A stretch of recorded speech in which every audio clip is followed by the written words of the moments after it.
নমস্কার বন্ধুরা, অবসর ও আমিতে আপনাদের সবাইকে স্বাগত। একদম অনুষ্ঠান বাড়ির মতো পটল চিংড়ি আপনারা কিভাবে বাড়িতেই বানিয়ে ফেলতে পারবেন সেটাই আজকে আপনাদের সাথে শেয়ার করব। তাহলে দেখে নেওয়া যাক আজকের রেসিপি পটল চিংড়ি। রেসিপিটি বানাবার জন্য আমি নিয়েছি বেশ কিছুটা পরিমাণ পটল এবং আলু। এবার এগুলিকে আমি খোসা ছাড়িয়ে ছোট ডুমো ডুমো করে কেটে নিয়েছি এবং সেগুলি আমি ধুয়ে নিয়েছি। আর নিয়েছি বেশ কিছুটা খোসা ছাড়ানো চিংড়ি মাছ। এবার মশলার জন্য লাগছে কিছুটা পরিমাণ রসুন, কিছুটা আদা কুচি এবং টমেটো কুচি ও কিছুটা নারকেল। আদা এবং রসুনের আমি পেস্ট তৈরি করে নেব এবং বাকিগুলোরও আমি পেস্ট তৈরি করে নেব। আর লাগছে কিছুটা পরিমাণ কুচনো পেঁয়াজ। এবার একটি কড়াইতে দিয়ে দিচ্ছি কিছুটা পরিমাণ সর্ষের তেল। তেল গরম হলে তাতে আমি দিয়ে দিচ্ছি কেটে রাখা পটলগুলো।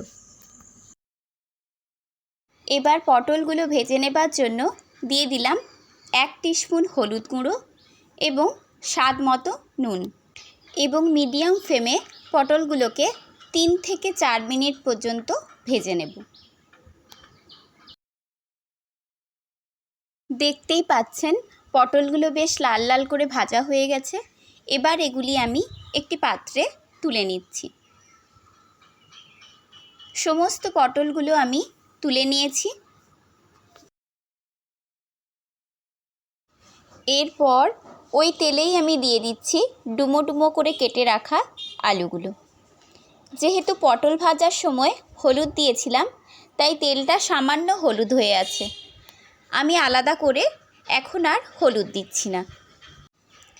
দিয়ে দিচ্ছি 1 টিস্পুন নুন। শুধু নুন দিয়েই আমি এখন আলুটা ভেজে নিচ্ছি।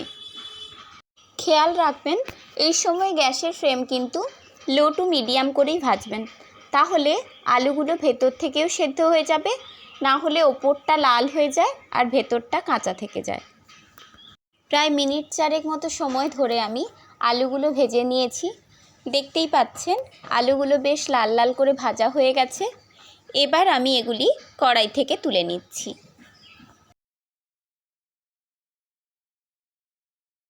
এবার কড়াইতে সামান্য তেল দিয়েছি। তেল গরম হলে এর মধ্যে দিয়ে দিচ্ছি আগে থেকে নুন মাখিয়ে রাখা চিংড়ি মাছগুলো এবং সেগুলি আমি হালকা করে ভেজে নেব। কারণ চিংড়ি মাছগুলো কড়া করে ভাজতে গেলে একটু স্টিকি ভাব চলে আসে, তাই চিংড়ি মাছগুলো আমি হালকা করেই ভেজে নিচ্ছি। দেখুন চিংড়ি মাছগুলো এভাবেই ভেজে নিচ্ছি। এবার আমি এগুলি কড়াই থেকে তুলে নেব। এবার কড়াইতে 2 টেবিল স্পুন সর্ষের তেল দিয়েছি। তেল গরম হলে দিয়ে দিলাম আগে থেকে কেটে রাখা কুচনো পেঁয়াজগুলো।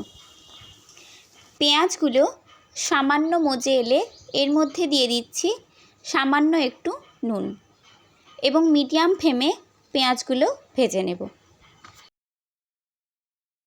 পেঁয়াজগুলো লালচে করে ভাজা হলে এর মধ্যে আমি দিয়ে দিচ্ছি আদা এবং রসুনের পেস্টটা এবং 2 মিনিট মতো এগুলি কষিয়ে নেব, যতক্ষণ না আদা এবং রসুনের কাঁচা গন্ধটা ছেড়ে যায়। মশলাটা প্রায় কষানো হয়ে গেছে। এবার আমি এতে যোগ করছি 1 টিস্পুন হলুদ গুঁড়ো এবং 1 টিস্পুন লঙ্কার গুঁড়ো। এগুলি আমি 2 থেকে 3 মিনিট মতো কষিয়ে নিচ্ছি।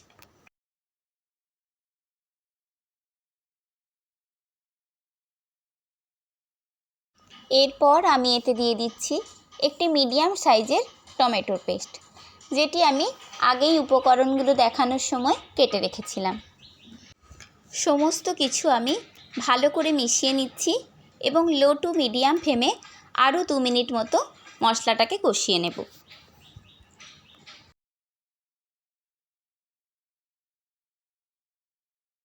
দেখতেই পাচ্ছেন মশলা থেকে তেল রিলিজ করেছে। এবার আমি এতে দিয়ে দিচ্ছি বেটে রাখা নারকেলের পেস্টটা।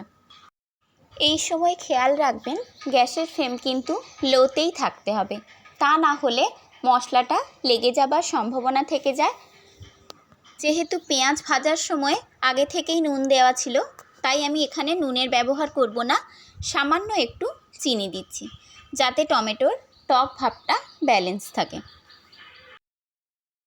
এভাবে আরও 1-1.5 মিনিট মতো সমস্ত মশলাটাকে আমি কষিয়ে নিচ্ছি।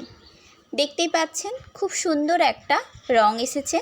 এই সময় এতে আমি দিয়ে দিচ্ছি ভেজে রাখা আলু এবং পটলগুলো, এবং সমস্ত কিছু আমি আরও খানিকক্ষণ কষিয়ে নেব। গরমকালের জনপ্রিয় সবজিগুলির মধ্যে পটল হলো অন্যতম। এর নানাবিধ পুষ্টিগুণ রয়েছে। এর মধ্যে রয়েছে vitamin A, vitamin B two, vitamin C, calcium এবং অ্যান্টিঅক্সিডেন্ট। এছাড়া এতে থাকে ফাইবার, যা খাদ্য হজমে সাহায্য করে। মশলাটা কষানো হয়ে গেছিল, এবার আমি এতে দিয়ে দিয়েছি 2 কাপ মতো জল। বেশি পরিমাণে কিন্তু আমি জল দিচ্ছি না, যেহেতু আলু এবং পটলগুলো ভাজার সময় সেদ্ধ হয়ে গেছিল। এবার মিডিয়াম ফ্লেমে আমি আলু এবং পটলগুলোকে মিনিট 5 মতো ফুটতে দেব। মিনিট 5 পর ঝোলটা একটু কমে এলে আমাদের রেডি আলু পটলের তরকারি। এবার গরম ভাতের সাথে আমি পরিবেশন করছি পটল চিংড়ি। আশা করি আজকের রেসিপি আপনাদের ভালো লেগেছে। রেসিপিটি ভালো লাগলে লাইক, কমেন্ট ও সাবস্ক্রাইব করার অনুরোধ রইল। ভালো থাকবেন, সুস্থ থাকবেন। ধন্যবাদ।